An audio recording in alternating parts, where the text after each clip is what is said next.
This is a Rogue Media Network podcast.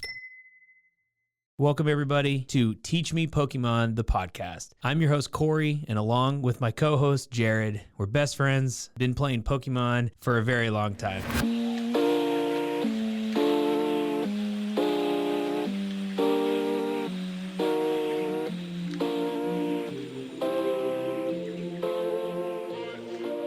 All right, we're here. Teach Me Pokemon, the podcast.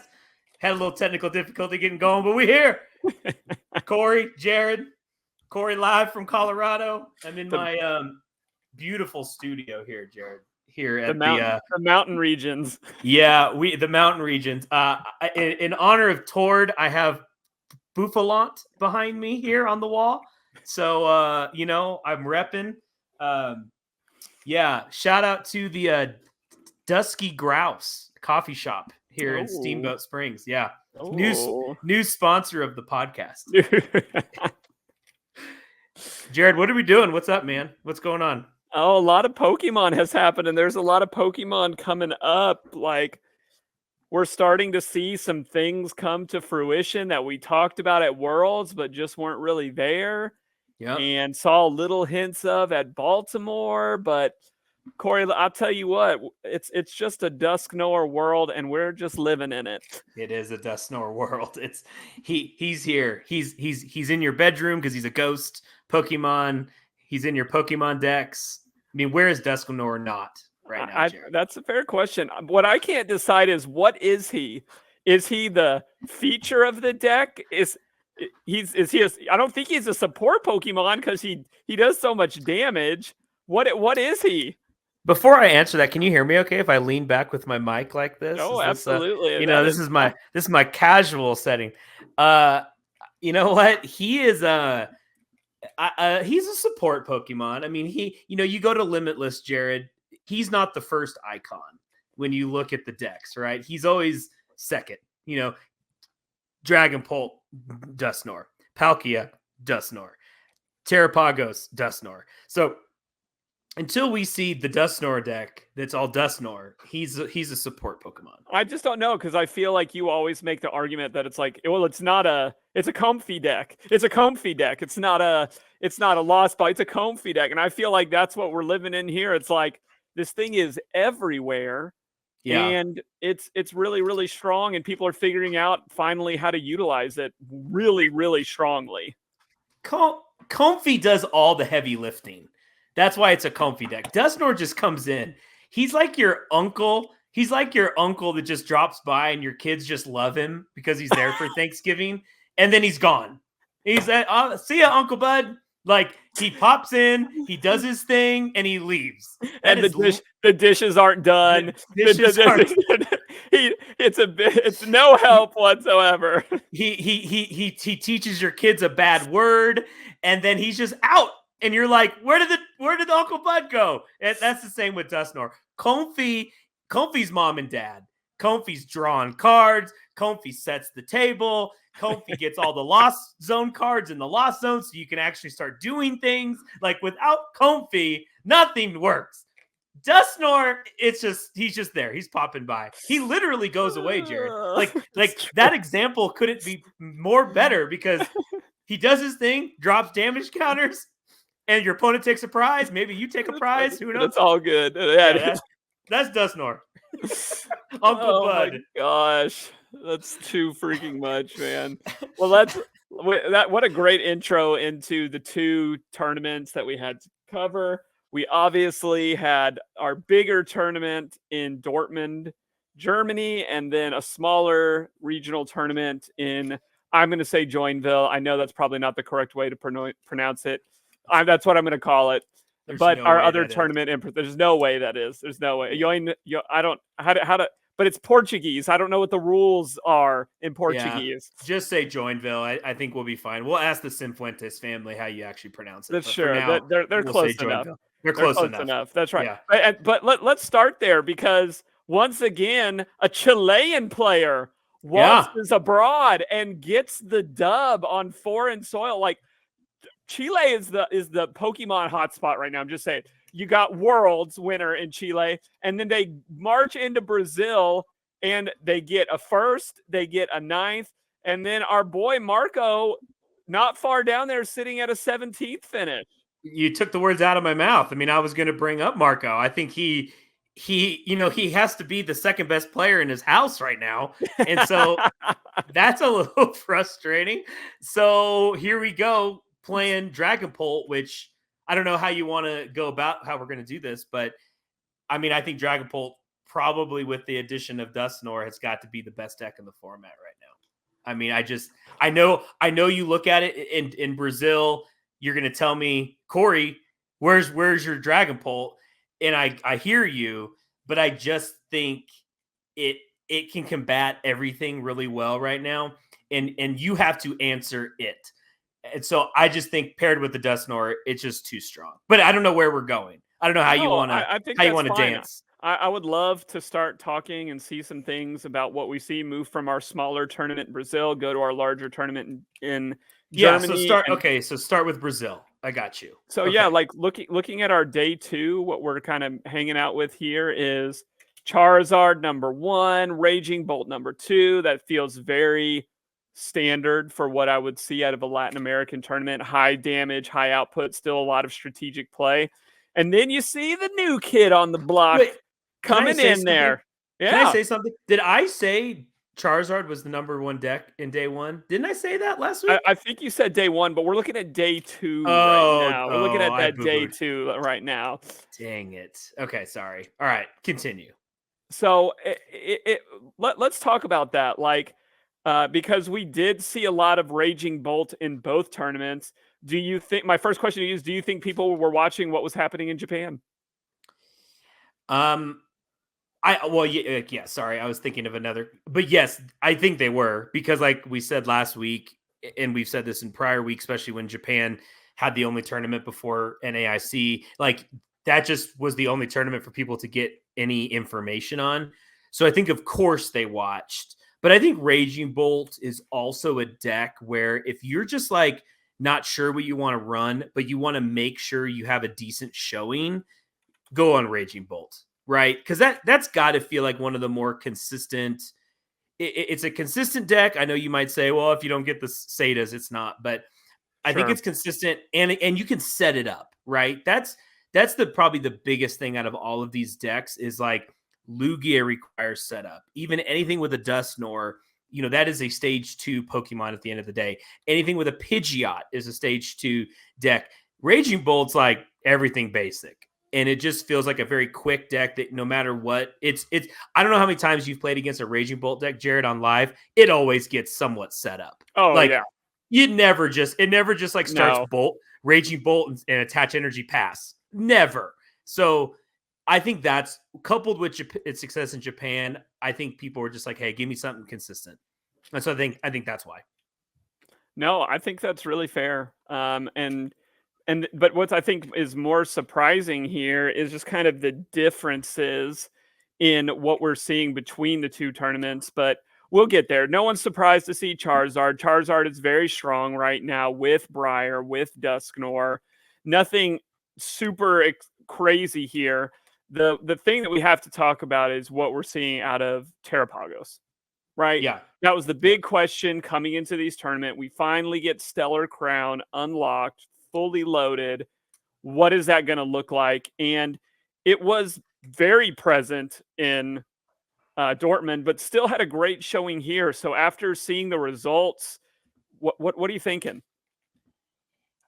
When I first played it, I think I had said this either on the podcast or just talking to you in person. I was like, it's not going to be as good as I thought. Like, I just thought Terrapogos, it doesn't hit the right numbers. It can't attack going second. I didn't see it. And that's why I'm not toward Reklev and other people. And so it's definitely obviously there. I mean, the basic, it obviously can hit for big numbers. But it needs supportive help by a Pokemon that can add damage. And enter in Dusknoir. And so I think without the Dusknoir, I think Terrapogos is there's probably going to be like a turbo Terrapogos deck at some point that can work around these things, these deficiencies. But right now with the Dustnor, yeah, man, this deck is strong. And again, it's a basic, Jared. I mean, it can get going. We've seen this time and time again with these EXs and GXs and Vs and like V Maxes. Like when they can just have a basic, not V Max, a tag team, the tag team, like they're going to be good. And Terrapogos is good. I'm curious why. Do you think any deck can utilize its second attack? The one where it prevents the hit from a basic that's not colorless? Not the way that they're currently building this. I want to talk about this a lot Yeah. when we talk about Tord's build, especially.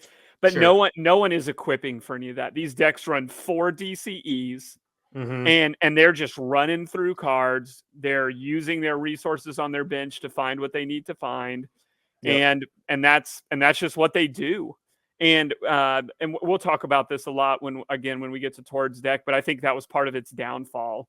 Because if you just can't get to those energies, and I didn't see a lot of them running a whole lot beyond maybe a couple lottos here and there to hopefully spike that. I was wondering I thought some people would be playing some Colruses. Like in my mind, it made a lot of sense. Find your area 0, find your double colorless, but I didn't see that a whole lot in the builds.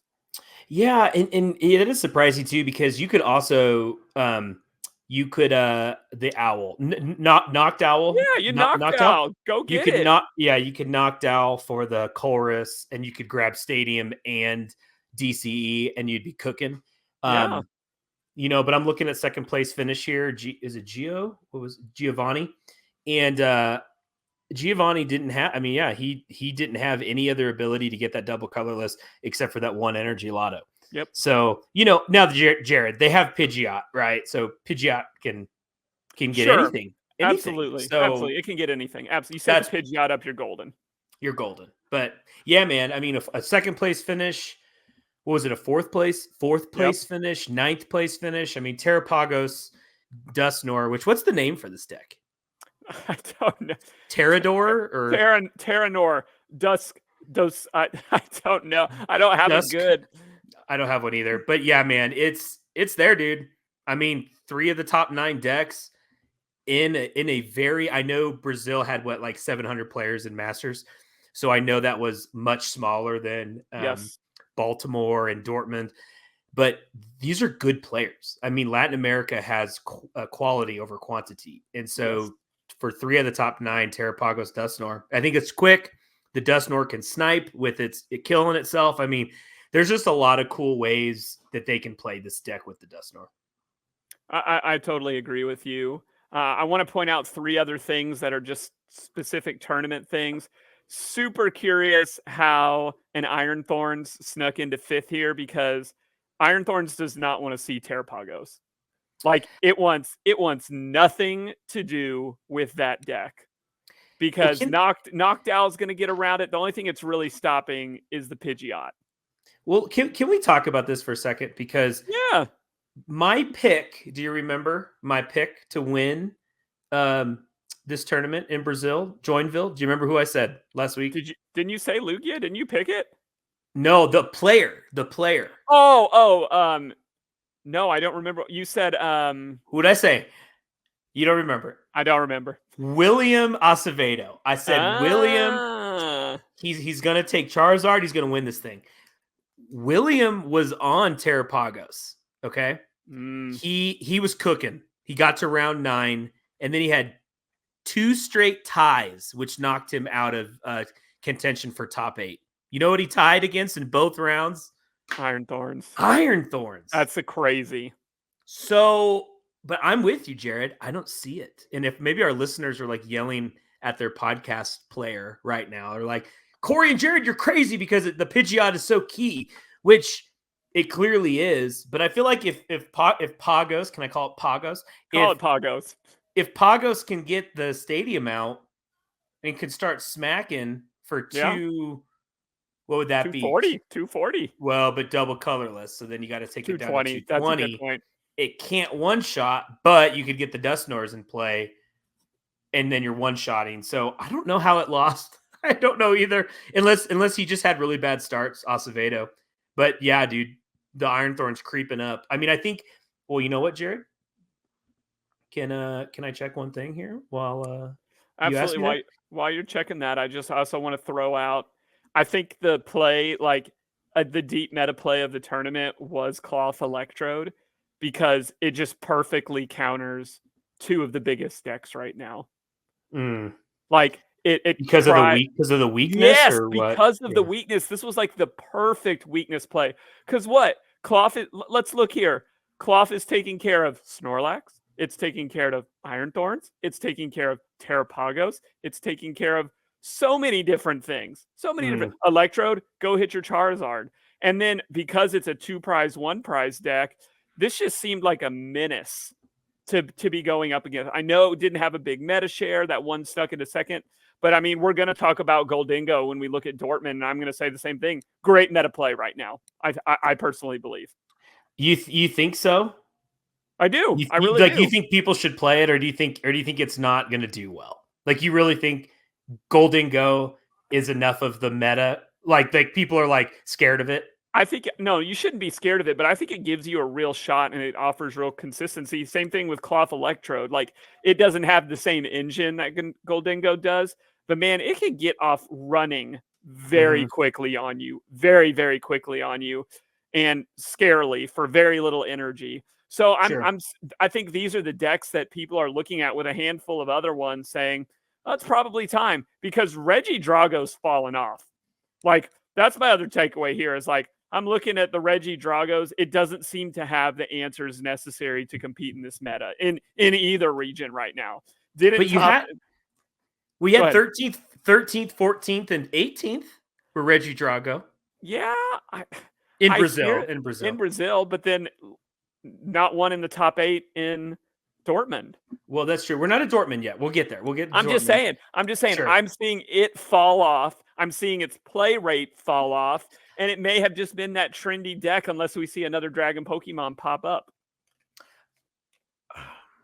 I don't get why, because I think the Dragon Pult is obviously still it's Reggie Drago, right? But it's Dragon Pult, so it's a Dragon Pult deck that can maneuver a lot with the V-Star ability. It can hit with different types. You still can sneak in Kyurem if that ever became a possibility to maybe clear the board if your opponent has a bunch of Dusclopses that they're, so there's still some maneuverability with it. I don't know why. I think 13th, 14th, and 18th place. If you told me 3 of the top 32, that still tells me it's playable. But I think Terrapogos is the fun new thing, and maybe it just can get on top of it can one shot our leaf guys, our ogre pawns, and so and it could hit the 220 on the Reggie Drago, or on the small numbers. Our whole takeaway last week was like, the numbers aren't here. Put it with the Dusknoir, which can get damage anywhere, and that's the other thing is there's nothing stopping that Dusknoir right now, right? And to my knowledge, there's nothing that can negate a single prize stage 2 ability. No, you're right. There's not. I mean, unless you're going to run like our fighting guy that I can't think of the name. Ting Lu, baby. Ting Lu can shut it down. I don't see a Ting Lu deck coming out anytime soon. So the best thing to do, at least in my testing, my testing against Dusknoir, is to just put your opponent in a really hard spot to use the Dusknoir. Yep. Because it's like, I have admittedly lost games probably more than once where I killed the Dusknoir and then I lost because it was my last prize to give and I forgot. So, it happens. And I just think when you, like, I've been on the other side testing with it and I'm like, okay, I got the play. And then I'm like, oh, my opponent has 1 prize left. So it's like, I literally can't even pull this off now. So that's probably the best way, or just try to snipe them down. But yeah, man, you're right. There's no way to block that ability. It can do what it can do. Yeah. Gosh, it's good. Okay, really quick. The Iron Thorns had a pretty good mapping to top 8, because it was Lugia. There was a stall deck. It lost in round 9 to Raging Bolt, but then it beat a control deck, Pidgeot control. it did beat a Roaring Moon, which again, a la finals, World's Finals. And then I don't know how this happened, Jared, but it got a bye in round 12. It must have there must have been an asymmetrical match. And then it lost in round 13 to Terrapogos. So I think Terrapogos does have a good matchup into it. So anyway, I totally think so. But all right, so Reggie Drago, you're off the Reggie Drago train. No Drago. Yeah, I'm off Reggie Drago, and let's take this as we kind of move into talking about Dortmund, and we kind of look at what was our day 2 share going into this tournament. What we can see is, let's see where it fell. At 4th most played deck, still 16 decks in day 2. That's nothing to say, but Terrapogos, number 1 day 2 deck in Dortmund. I know it's the new hotness, and I probably should have predicted it. But that also means people had a lot of success on this deck, Corey. Wow. Well, it can draw because of all the cards it can put in it, right? The barrels, the knocked owls, and it can hit, 1 DCE and it smacks. So that's good. I think a little bit has to do with it's the new hot deck. So I think but these pros, or full-time players, whatever you want to call them, they're not really messing around at these regionals because there's not a lot of them this year. And to get in top 125 is so key that I don't think they're just taking a flyer on a random deck because they think it's fun. No. So this tells me in all their group testing, Terrapogos was doing the heavy lifting against a lot of decks here that they assumed were going to be, there. Absolutely. And Dortmund had how many players, Jared? They had 2,000 players, right? Yeah, we had just over 1,800. 1,800, man. That's got to be one of the biggest European regionals. Yes. It has to be. I don't know off the top of my head, but Jared, can I do a little rundown with you? Oh yeah, come on. All right. Starting at 8th place, Great Britain. 7th, Belgium. And then another Great Britain. 5th, Germany. 4th, France. 3rd, Netherlands. Our boy Raul snuck in U.S., but who takes down the European regionals? Japan. It's Japan. Jared, they're angry. Japan wanted its world's win. They were so close. I think Japan's out for blood because, Jared, that just takes points away from the rest of the world because of the way the point structure is. So, what is his name? Ryuki. Ryuki doesn't get nothing. Ryuki probably gets his prize money. He gets his packs. This doesn't help him get to Worlds. I mean, I guess he just qualified for Worlds as a everyone else player outside of Japan. Yeah. So I don't know if that counts or not. But this doesn't. He just sniped points away from everybody else. So that is wild to me. But anyway, I just think that's cool. But no Terrapogos. So you told me it was the most played deck in day 2. Terrapogos was. Yep. But no top 8s. No top 8s. So what does that tell you? This is my honest opinion on it, and this was coming from watching Tord play on stream and watching the struggles. This deck has to find more consistency in finding its DCE, and I don't think that answer can always be like you mentioned, Pidgeot.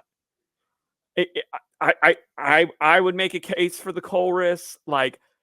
I know it can draw so many cards too, and you're playing the odds there. But this just it takes me back to other decks that were reliant on just a low energy count that didn't have a card in deck that would guarantee the finding of that energy, right? So I just think right now it is strong. It makes sense. It is a very good deck. Its problem is finding its energy. You can't pass turn, Corey. You can't pass turn in these tournaments. And when that happens, you're going to more than likely lose that game if you have to pass turn. Your best case scenario then is to pass turn with a boss's order and try to stick your opponent in a weird position. But that's what we saw on stream and towards games, and you can't get turns behind without attacking. And I look at it and say, it's glaring weakness right now, right? Or, stadium cards are still a thing, Corey. Temple of Sinnoh is still a thing. You Temple of Sinnoh this deck and it doesn't have a response? great. You win. You win. Sure. Yeah. No, you're not wrong. Or if you have, I guess not many decks run enhanced hammer. Well, some do for miss energies, but yeah, you enhanced hammer some of these or can knock out enough Terrapogoses that have them on there. I mean, you do kind of run out because there's no way to get these back. They're not running Silene. So yeah, so I don't get it. Why is it the best? So okay, let's look at it. So were people not prepared? So day one, you're hitting up against a lot of just players that are casually play, and they were like, "Oh my goodness, Terrapogos," and it just steamrolled day one. But then when push come to shove against higher end players with the ability to play around this stuff, it didn't perform as well in day two. Would that be your theory here? Your hypothesis?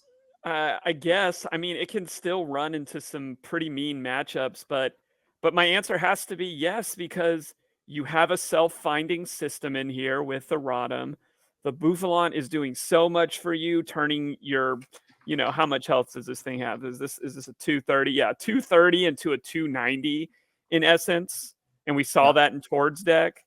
And I mean, and then it's also running really great, cards with it, like the Blood Moon and the Pheasantipity. So it's like, it's all there. But I think the hard part is either finding that energy or getting your Pidgeot set up. Even though, like, this, I can't get over how busted the Noctowl is, right? The Noctowl is so busted. It doesn't say 2 item cards, Corey. It says 2 trainer cards. I know. It is so broken. It's truly what makes this deck so freaking good. I mean, and it's its engine. Like, I know we talked about the Pidgeot, but yeah, I mean, this is like basically a Pidgeot that you can use twice in one turn when you evolve. I mean, I know it can't find any 2 cards, but like it might as well. Like, it might as you well. can grab an Ultra Ball, you can grab an Ace Spec, you can do whatever the heck, and it can be found by the freaking Rotom. Like, what more do you want?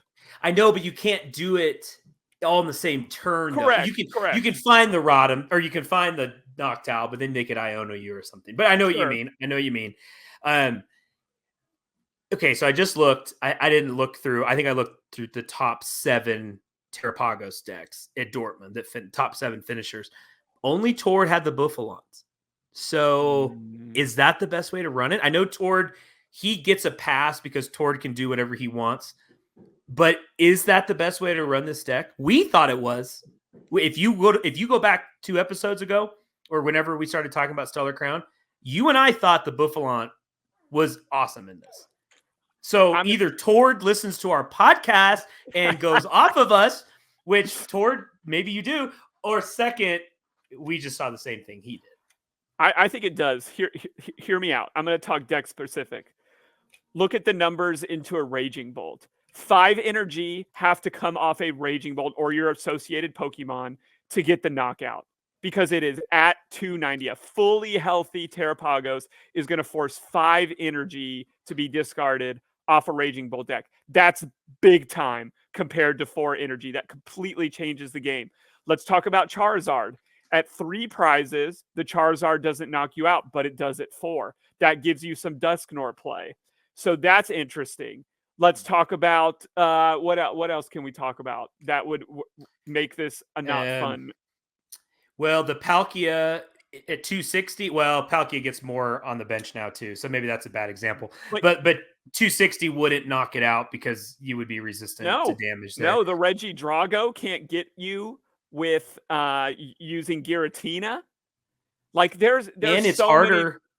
And the Dragon Pult, instead of it doing 200 and then could do 30-30 next turn, it would only do 140, and so it couldn't 60 it knock out the next turn either. It can't. You're 100% right. Like I think that is the right way to play it. I think you're going to see more of it. And the other problem is there's no easy way to get that. Like Greninja is usually your bench dealer for so many Pokemon. It can't deal with all these 100 plus HP Pokemon. Like if your strategy is like, let me go get rid of the Bouffalon, one of the Bouffalons, I don't know that that's worth it. Well, and Jared, you know what else this is doing? The Bouffalon says all of your basic colorless Pokemon in play, that accounts Blood Moon Ursaluna. So Ursaluna now with 260 health gets reduced by 60. So nothing, you'd have to do 320 to knock that out. And that's tough for, I mean, that's Anybody. basically Charizard on one prize. Like right. Or that. anything else with Dusknoir. Like, Or that's anything the else. only Yeah. anything else with Dusknoir. That's the game. That's the world that we live in now, Corey. Is can you do 260 damage plus a Dusknoir minus 60 to get to 200 to knock anything out? Uncle Bud creeping right back in here again because he just pops in, there. eats their food and leaves. Yeah, well, Dusknoir, yeah, okay, sure. It makes everything on your bench harder to get rid of. Now your Rotom has 60 HP. Now your other Bofalons have 60 HP. The only thing that doesn't is because it's a stage 1 is you're knocked out, but that has 100 health, so you can't hit it anyway. It's incredibly strong. Incredibly strong. I like it. No, makes sense. Makes sense. Okay. Well, I think whatever Tord's running, he knows what he's doing. And I think he has thought through this. And if one Bufalon's prize or something, that kind of sucks. But but okay, so Terrapogos. Can I point out one more thing? Yeah. And you can find the fan Rotom with a Buddy Poffin. How silly is this? How silly is this? This is just mindless. This is Miraidon to the millionth degree. But you have to do it turn 1. Like I do like that they nerfed the Rotom a little bit, because if that was during the whole entire game, that would be just stupid. So you get one crack at it, and then you're done. So I don't know. Sure. I do get it. The Poffin can find it, and that's stupid. But it is just for one turn. So there's balance there. I hear you, but it's like you could just find it all. You play a Buddy Poffin, Rotom, then you get your Hoot down, and then and then it's like, oh, okay, then I'll do this, and then I'll store up all my Noctowls in my hands. It's just crazy, man. It's so wild. Good. Well, okay, so let's talk about first place. Let's talk about Ryuki's Dragapult. So good. It's so good, Corey. Yeah, I don't like to throw around the word perfection very often, but I think this deck is perfect, Jared. I think it has a Temple of Sinnoh for some disruption. The Crystal is so good right now in these decks. I mean, Arven, you're cooking. The Crispin, the one of Crispin, I think is becoming the card I hate the most, because I don't run Dragapult stuff because I just can't do it. And that Crispin card just makes me want to like throw a chair through the window. It's just so good. It's such a good card, and I hate it. And I'm also going to throw out some much love to the Setsuguri. Like that thing put in work time and time again. Like it feels like the old Mew Gardevoir days. Just throw that Mew out there. Let me look through some cards, get something I like, and get on my way. Are you going to kill it? I don't really care. Yeah, it doesn't matter. Do whatever. Take out the Tatsuguri. No, I think that is an element. I think what this deck is doing too, which is why I think it's perfect, is it causes your opponents, and I would say even the Raouls of the world in the championship match and others, is there's just confusion about what it can do every turn as far as the damage. And what I mean by that, Jared, is you have to calculate the 200, the 60 that you can place anywhere on the bench, the Dusknoirs that can pop off at any time, which is 5 or 130, and then the Alakazam, which is just another factor that you can move to damage. It is like maddening that how many ways he could get knockouts in these games is crazy. Now, the Lugia is an interesting matchup because Lugia is pretty much all heavy health, right? But you throw 130 on a Archeops and then move 2, see ya. Like, it just made that matchup, I think, almost, I don't want to say unwinnable for Raoul, but like the numbers just played so well because of that Alakazam and the Dusknoir. Well, here's what's so frustrating for me, because we don't see very many decks like this. This deck is perfectly fine turn 2ing you and just being all over you and on top of you, and it's built perfectly to let you get ahead too, and it's fine. Yeah, like that's why I don't know what to do against this deck. Like you just have to pound it. And it's not easy because it has no weakness. It has high health. It runs for very little energy. And it seems like all of the problems that Dragapult had in the past are solved with its Dusknoir partnership, the Alakazam partnership, and the new A-Spec Crystal. Yeah. It really took out all those concerns of why it really wasn't coming out the gate strong. And now it's just nowhere on your board is safe. And I think, of all of the Briar partnerships that can be had out there with Terra Pokemon, Dragapult's the best because, and we talked about this on an episode, and I know we were laughing about when you were on live and you were like, how in the heck did this thing take 6 prizes in one turn? But with the Briar, it can, and it's honestly not that hard. Like, you would think to set up a 6 prize turn would be like very lucky and 5% of the time. I would beg to differ. I think this deck can set that up very easily, and no other deck can say that, right? Raging Bolt, it's all just a singular. They can take 3 prizes in one turn, but they can't take 6 because of just, you can't spread with any other deck like this with this Terra. So having the Briar partnership too, I think just it would make every turn you would be on edge. And I think even the best players in the world, Raul, who is top 9 at Worlds, we got to get him on the pod and ask, but I bet you there's turns where he was like, I don't know, maybe he can win right now. Like maybe Ryuki can win this turn. I have no idea. And what other deck can say that? Yeah. Well, but that's what's interesting about Ryuki's list. He doesn't run the Briar. No, I thought Ryuki had a Briar. Oh, he didn't run a Briar. He didn't even run a Briar. He didn't even run a Briar. So, but I think his Briar is the Radiant Alakazam, which is what you're alluding to. Like that was the game changer. That was the play. Sure. I'm going to throw something at you I'm going to throw 2 things at you, and I want your opinion of this. I think I know when something is the best deck is when I see it on live, and I'm like, yeah. Regardless of what I'm running, regardless of the deck that I'm trying, it's like, and Dragapult. Yeah. Because it just doesn't have bad. What you tell me what the Dragapult bad matchup is? Dragapult mirror match? Is that what you're terrified of? Like, tell me what the bad. It's not afraid of anything. No, it's really not. I don't know. It maybe a 4-4-4 line of Dusknoir with de-evolutors. That would be crippling.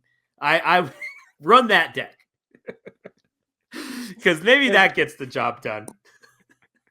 It's the turn 1 Misfortune Sisters that discards all of your rare candies.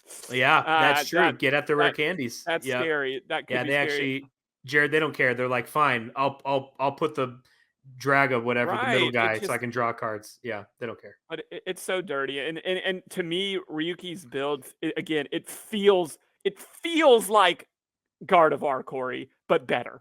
Like, oh, my stage 1 is going to draw me cards and let me filter, and then I've got consistency. It's just like, dadgummit, this deck is just that good. Only runs 6 energy, has room for so many things of it. I think you will see an uptick. I'm not saying it'll be the number 1 deck, but I think you will see an uptick in this deck come Louisville coming up in the weekend. And that's going to be one heck of a tournament, man, because I think there'll be a lot of Terrapogos and a lot of Dragapult. Those decks can go head on with each other because they can one-shot each other. Or I should say the Terrapogos can, but it just moves around, counter catcher, like, oh, it's going to be a tournament, baby.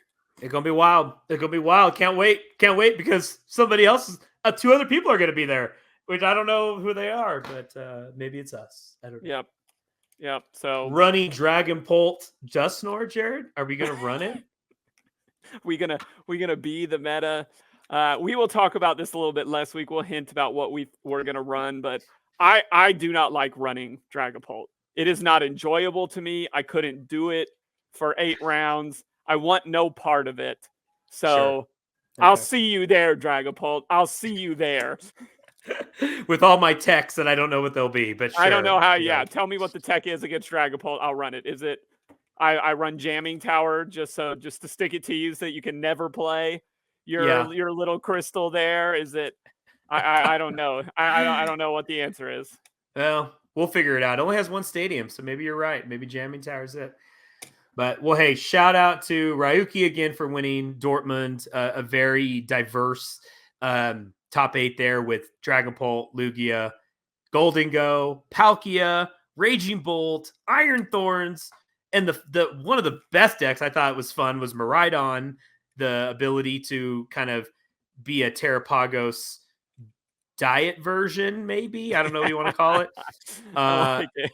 And then we did have another Lugia, but 7 of the top 8 decks, Jared, were all different. And if we had just gotten Tord in there at 8th, which he lost his 8th, 9th place match. Yep. If he had won, we would have had 8 different decks in top 8. And that at the heart of Pokemon TCG, Jared, that's what we want, man. Diversity. We want it. So anyway, very cool. Good job. A couple of other things that I will point out that I just looking at the tournament of a whole that I think will make your heart happy. Chi and Pao still there. Dialga still there. But there's one Pokemon that got a huge uptick that people need to. I'm not saying tech for this deck, but just have on your radar. There were 6 Banette decks, Corey. There were 6 Banette decks in day 2, and that is terrifying.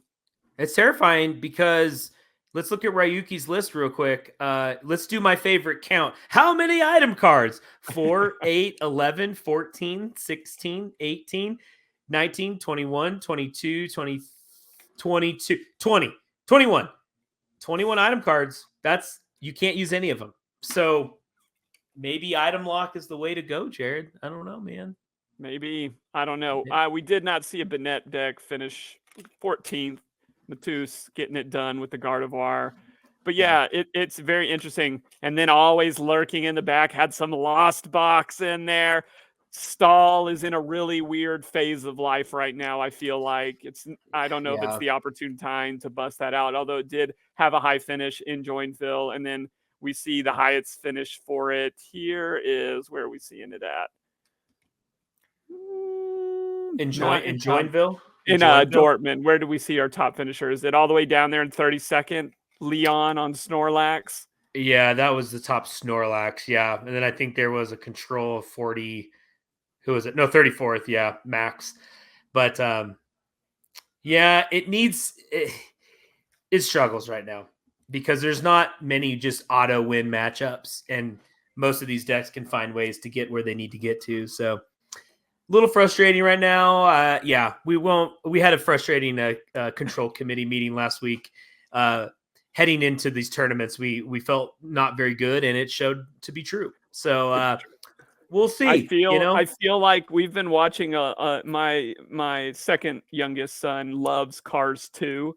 And what I feel like the control committee is the bad guys. It's all the gas guzzling cars from that movie getting together and being like, that's what the control committee must be going through right now. Yeah, it's frustrating times right now. But remember, our committee gets stronger every time a new set comes out. So that's like, we just need some more new sets. That's okay. We get some more control cards. We're fine. We good right now. So we'll see. But yeah, good tournaments. This week we have Peru, right? Peru coming up. Special event in Peru coming up this week. Okay. Probably we'll see hundreds of players in that. It's usually not like a ginormous tournament, but we will get to see the next iteration, right? And then we will get to see going into Louisville. What's the read? Right? People are always looking for the read. What's the read on the tournament? Will what happens in Peru change the tide based on these big tournaments that we've seen? But I can end looking at this saying, I think it's the meta is in a very good place. You have so many options that can win. I mean, even the stuff that we're seeing here in day 2, it's fun. It's really fun stuff. You have a Miraidon there. You have an Iron Thorns there. You have a Palkia there. It's like you said, 7 of the 8 decks, all different. And it still feels like Lugia is a really prominent option for a lot of people. So it's a great time. If you're not signed up for a regional, if you've never been, just go. It's so much fun. Just do it. Get in. It feels like, I think there's been an adjustment this year. I think these venues are bigger, maybe, or they're allowing more players because the spots don't get full as quickly. Right? Yep. Yeah. So I think Pokemon has made an adjustment there, which is good. I get Worlds qualification a little bit tougher this year, but at least getting entry into these bigger tournaments has been a lot easier. I love it. Love Hey, it. Love it. So are we going to go into educational moment right now? Is that what we're doing? We're going to hold off on education this week. Well, you didn't get to finish last week. I know.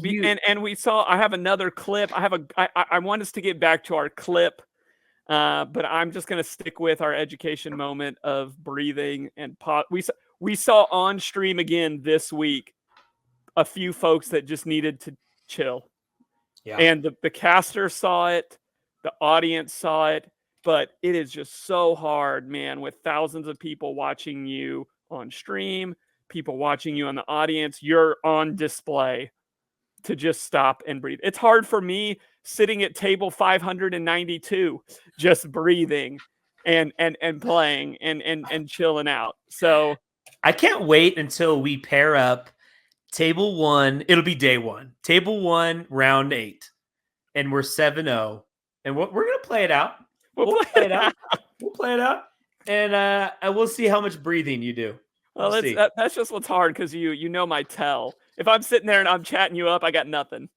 If I'm quiet, that's when the unfair stamp, the Iono, hits the field, and it all goes to mess. Unfair stamp. It's just still such a stupid card. So good. So good. I hate that card. I love it and hate it. But yeah, man.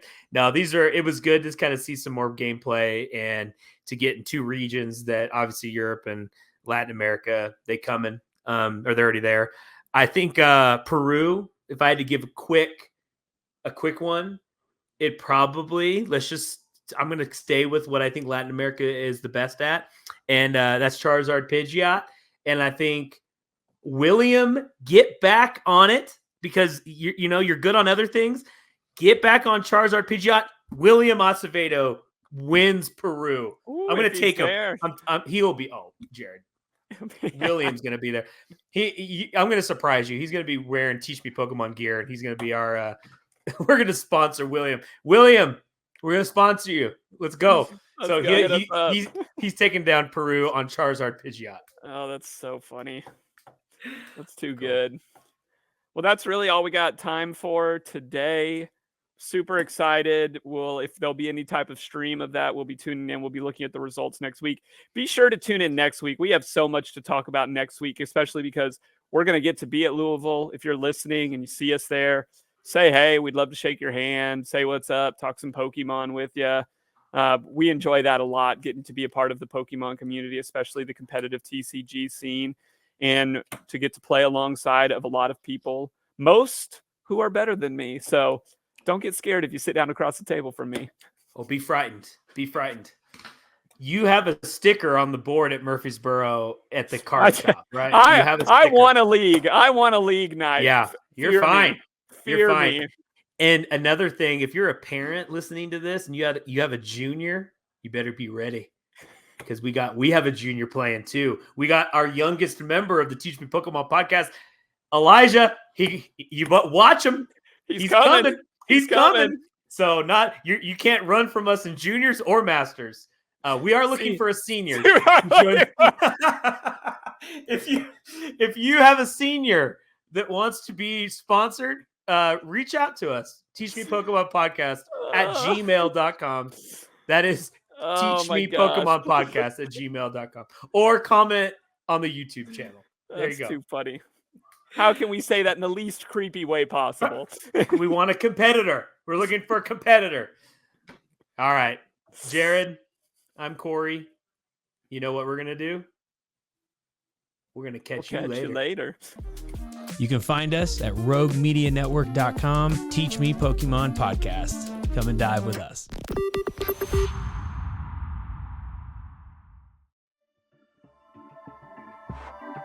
This has been a Rogue Media Network